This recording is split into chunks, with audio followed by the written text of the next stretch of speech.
Bonjour et bienvenue, ici Christophe Michou du blog L'Art de la Peinture. Aujourd'hui, je vais vous expliquer pourquoi il faut toujours avoir un carnet de croquis sur soi, une boîte d'aquarelle ou un appareil photo. En dehors de votre atelier ou même du lieu habituel où vous faites de la peinture, vous pouvez avoir comme ça spontanément des idées. Et une idée qui n'est pas notée ou même croquée, là je parle de schéma de composition, pas tellement d'idées à écrire, mais une idée qui n'est pas comme ça à croquer tout de suite maintenant, eh ben, tombe dans les oubliettes. Et c'est pour cela que si vous promenez, que vous faites des balades ou vous êtes en vacances, même dans les lieux de transport, je vous conseille d'avoir avec vous un carnet de croquis pour noter à la fois vos idées et vos idées de composition. Parce que c'est quelque chose que vous retrouverez plus tard pour le retravailler. Et c'est peut-être ce qui fera une différence entre une superbe idée qu'on avait eue, mais qui ne s'est jamais réalisée parce que c'est parti comme ça dans le vide. Parce que on n'avait pas pris le temps de la noter sur le moment. Donc c'est pour vous dire que finalement on oublie très vite.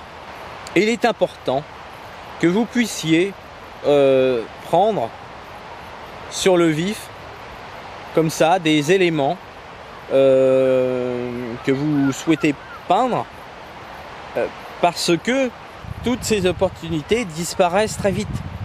Si vous les mettez pas, disons, soit par écrit ou par dessin, eh ben, vous allez très vite l'oublier.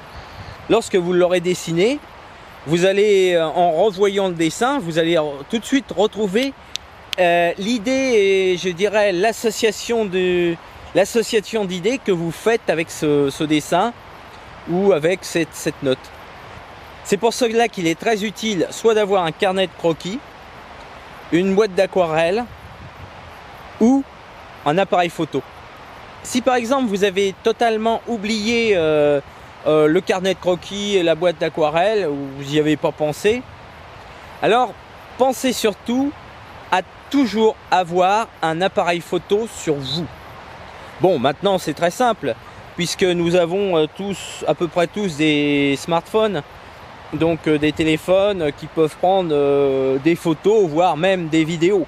Prendre une photo, c'est aussi un peu comme un bloc-notes. Vous voyez, c'est un peu comme le carnet de croquis et puis avec la boîte d'aquarelle, quoi. Voilà. Si vous souhaitez vous mettre à la peinture un peu tous les jours, vous pouvez télécharger mon guide Maîtriser l'art de la peinture en 2 heures par jour. Il y a un lien quelque part sous cette vidéo. Et je vais bientôt vous proposer une série de 4 vidéos où vous apprendrez vraiment un maximum sur la peinture. Et je vous dirai tout ça dans les prochains jours. C'était Christophe Michou du blog L'Art de la Peinture.